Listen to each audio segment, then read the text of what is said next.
Hello, welcome back to my vlog, Life, Love, and a Little Chaos. It's Wednesday. I'm off work today, but I'm trying to get some things done. I'm currently sitting in the parking lot at a park, waiting to go have my oil changed in my car because it's due.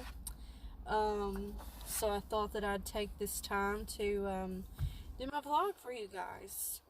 Um, Last night, after I got done, I did my devotional, and then I went back this morning and did read through it again and just wrote down some notes that I wanted to share with you guys, as long as some other things. So I just wanted to read the first few lines. I shared a picture of it on Facebook. I don't, if you didn't see it, then I'm going to read it for you. It says, "Those who are brokenhearted are broken in their personality. They are unable to function properly because of their wounds. They have been deeply hurt and are unable to move beyond their past pain." You know, that's a big thing, is, moving through your pain. And a lot of times we don't like to just let go of things. So something that I wrote down here was, moving forward isn't always easy because our mind and emotions tell us not to give up. You know, we like to hang on to things a lot, and it's hard to just let go because we feel like if we give up, then we're failing, and that's not always the case. Just because you let go of something doesn't mean that you're completely giving up on it or that you're failing at anything. So, with that being said, I'd just like to share with you, some of my heartbreak. I've been through a lot of heartbreak. I've lost loved ones. I lost a cousin when he was only 13 years old.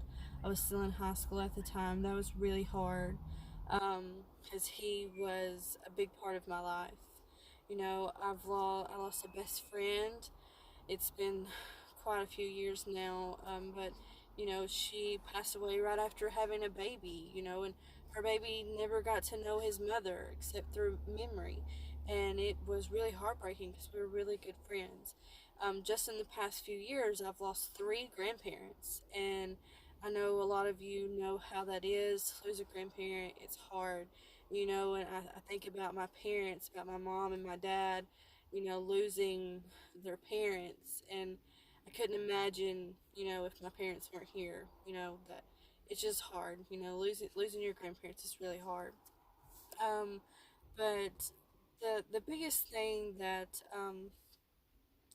still kind of weighs on me, it doesn't really get me down a lot anymore, but it's in 2018, Marcus and I had been talking about having a baby and growing our family, and I had never gotten pregnant, so I knew that something was not right, and I knew that I needed to see a doctor, but I didn't have any health insurance, and seeing a specialty doctor for things like that is kind of expensive. So, one day I was at work and this gentleman came in and I was cutting his hair, and as always, I was just striking up conversation, asking what he did. Well, he's a doctor at the women's clinic. And I just kind of told him a little bit about myself and my situation, and that I just couldn't afford to pay $200 to come to the women's clinic. And he told me, he said, "You call and you ask for my nurse, and we will set something up and we will work it out." So I did, and he was so nice. And so I went in and I saw him, and found out that I have PCOS. If you don't know what PCOS is, it's polycystic ovarian syndrome. So PCOS causes a lot of things. It causes weight gain. It makes it really hard to lose weight. It causes you to grow facial hairs. Like, I get these stubborn little hairs on my chin. It's just part of it. And that's why I've always struggled with my weight. I feel that I carry my weight very well, but it's hard being a bigger girl sometimes, and people not understanding, that I have a physical medical condition that is like fighting against me when I'm trying to lose weight. It's like saying, "No, you're not going to." But I do my best, and I'm currently, trying to, better myself and my health, especially since I'm in the physical therapist assistant program. I've been I haven't had sodas or sweet tea in almost a year now, and that was a big thing to give up my sweet tea. So I drink water. Today we're drinking mixed berry infused water, which is really good. Um, I try to drink at least 2 of these bottles a day, which is a lot of water, but it's good for me. Um, but the biggest thing that PCOS causes is infertility in women. Um, and that itself, hearing those words is like, oh my gosh, I'm never gonna have a baby, but it is possible. So that's when he told me that, I was immediately like devastated. And he was like, "Now don't get that way. Don't get discouraged just yet. There are ways, there are things that we can do." So he prescribed me these 2 medications. One to kind of help regulate me, and another to help me to be able to get pregnant. So the first time I took it, nothing happened, which I was not really expecting anything to happen for a while because, we were just starting it. And then the second time, he upped the dosage, and I took it, and then was getting ready to, you know, get closer to time and to be able to take it again. And for some reason, I just felt like I needed to take a pregnancy test. So I did. And I was pregnant. I got pregnant. And it was amazing. I was so excited. I was so excited that I couldn't even wait to go and tell my husband. Like, Marley was home that week, and I wrote out a piece of paper and I had her go take it to him and show him, and he was so excited. We were so excited. We were pregnant. We were going to have a baby. We called, we told our parents and our siblings we were going to have a baby, and they were all so excited, and it was just great. So, everything was fine for a few weeks. I had to go into the doctor like every 2 days to have my blood checked and run my numbers and stuff. And it started out really low, and we weren't really sure what was going on. And then we went in one day, and my numbers had dropped.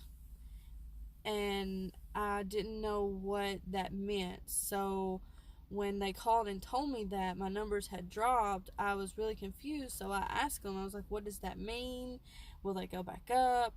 And they told me that I needed to prepare for a miscarriage. And I was at work when I got this phone call. It seems like I'm always at work when I get bad news. But I was really devastated and heartbroken. But then I never miscarried. So I was like, well, maybe it's wrong. Because the next time I went in, my numbers had went up. And my doctor was really confused. So we didn't know what was going on. Well, then a few days later, he called me after we had done an ultrasound and everything, and he told me that I needed to have emergency surgery because I had an ectopic pregnancy, which is a tubal pregnancy, and it could be very dangerous. So, I told my husband, and I called and told my mom, and my mom and my husband took me to my surgery, and then the next day, I had to go and have numbers run again and another ultrasound, and then I had to go to the hospital and have a chemo injection so that I wouldn't lose my tube. So I was completely devastated and heartbroken because it was my first pregnancy and it ended. I never got to even see my baby or feel my baby or anything. And it's it's very sad, and I'm sorry that I'm crying right now. I'm a very emotional person. If you don't know that about me, you will, because I am a very emotional person. I just love a lot. So, I took some time and just leaned on my husband and I leaned on my mom. They were both there for me through the whole thing and just helped me and encouraged me. And, you know, it's still hard at times when people, tell me that, hey, when are you going to have a baby? And I'm like, I wish it was as easy for me as it is for others, but it's not.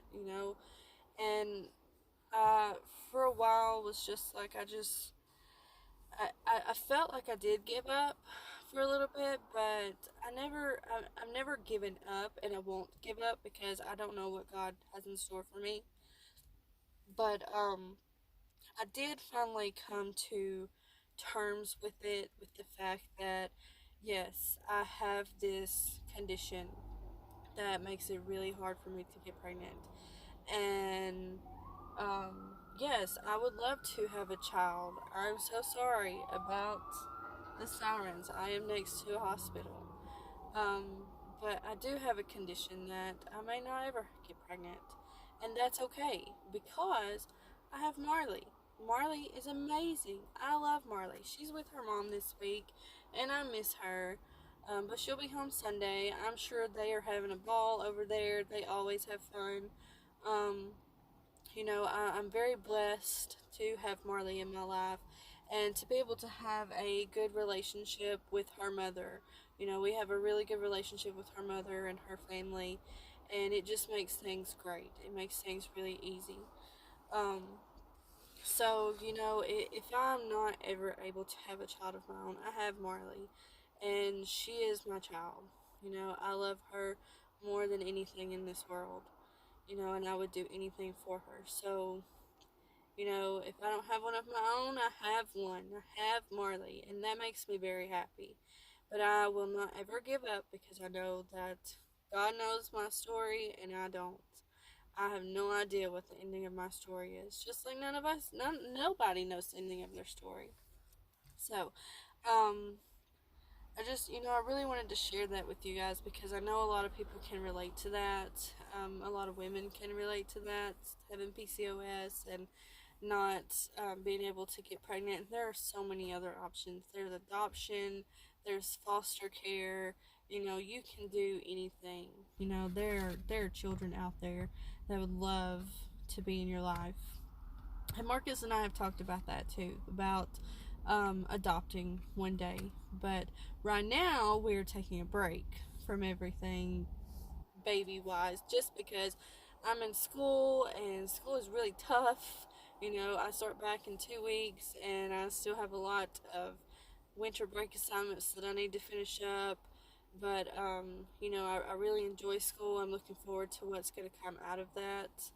It's going to be better for my family and better for our future financially, and we'll have more stability. Don't get me wrong, I love doing hair. I've been doing it for almost 15 years and I love it, but there's not a lot of stability, financial stability or insurance or anything like that in hair. So with doing physical therapy, I'm able to help others and reach others while I better my family. So anyways, another little thing that I wrote down here was endure the pain or never, no, endure the pain of never changing. What am I? Okay, I looked at it wrong. I'm sorry. So we have two choices: endure the pain of change or endure the pain of never changing. Moving forward through personal pain takes a lot of courage, and it really does. Moving forward, you have to be ready and you have to be willing to let go of things and try not to control them. You know, um, my mom told me one time when I was going through something that I just had no idea what I was going to do, how I was going to move forward. She told me to look down at my hands. And at the time I was driving, so my hands were wrapped around my steering wheel. And she said, Are they balled up in fists? And I was like, well, yeah, they're around the steering wheel.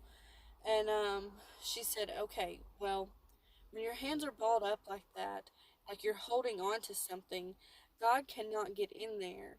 He cannot get in and help you because you're just grasping a hold of it so tight that He can't get in to help you.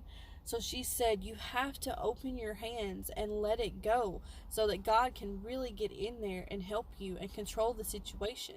So that's what I did at that very moment when my mother said that to me. I opened my hands and let go of the situation and I let God take control of it. And my life from that moment on got so much better. It was unreal the change that it made in me when I was able to let go of what I was holding on to and let God take control and make those my decisions for my life.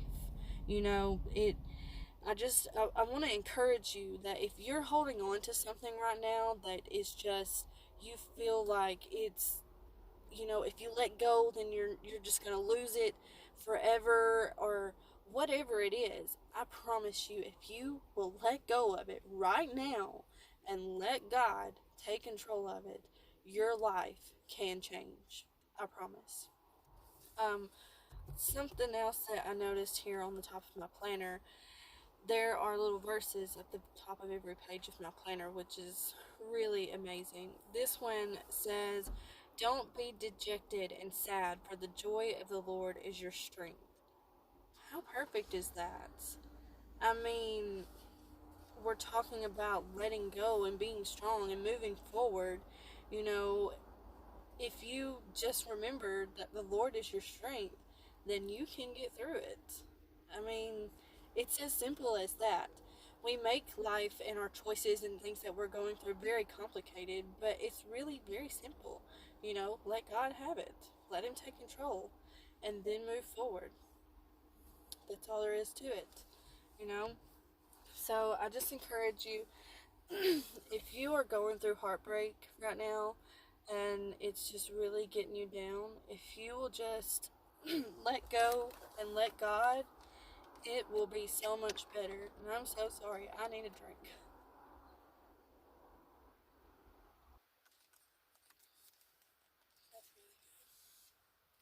But one other thing I wanted to share with you real quick before I get off of here is that tomorrow is Thursday. I know to some of you, you're just like, okay, it's Thursday, no big deal. Probably got to work tomorrow because I do have to work tomorrow. But for me, tomorrow is really exciting because it is the beginning of 21 days of prayer and fasting at church. So I thought a lot about what I wanted to fast for and what I wanted to fast from, and I've prayed about it a lot. So I'm doing bread, fasting from bread, which can make things a little difficult when you get ready to eat, but I think it will be good for me. Oh, I'm so sorry, excuse me. It'll be good for me to give up bread because bread is, you know, really fattening and it can help me lose some weight. But then this is a really big one. I'm going to fast completely one whole day out of the week, every week until this is over. Um, and I've never done that before, and it's kind of like, oh my gosh, I'm not gonna eat anything for a whole day, but I'm gonna pray through that day, and I'll have my water and I'll have my coffee, and I know that I will make it, and I know that it'll make a difference. A difference in my life, who I am, a difference in me spiritually, and it'll help me to just get closer to God. So, I encourage you, if you don't have a church, I would love to have you at my church. We have an awesome church. We have online services that you can check out, thelifechurch.com. It's great. So you can check that out. And if you're interested in doing our 21 days of prayer and fasting, we have prayer rallies on Saturdays and Wednesdays, and they're great. If you have questions about it, you can reach out to me. I will answer the questions the best that I can. But I'm telling you, there's just something about those 21 days of prayer and fasting, when we do it, that it's just like, wow. When we come out of that and we have the big prayer night at the end of it, it's just like, whoa, what did I just go through? Like, that was just amazing. I feel so much better about myself and who I am and my closeness to God. So I encourage you to try it. You know, it's a lot. It's a big step. It's not for everybody, but it's worth a shot if you can. You know, if you want to put yourself out there and do it. You know, so you know, I think that that's about all that I have for you guys today. I'm really excited for tomorrow. I will let you know how my first day goes because tomorrow I will actually be fasting all day. I'm going to start out the first day fasting all day. So I'll let you know how it goes at the end of the day, and I will share the next devotional with you. I'm going to do it later tonight, and then I'll probably go over it again in the morning. They're really short, so I like to kind of read through it twice. That way I can get anything that I didn't see the first time, and I can take some notes so that I can share with you guys. But I hope you all have a fantastic Wednesday. I hope your night is very relaxing. You're able to just go home and relax and spend some time with the family or whatever it is that you do on Wednesday nights.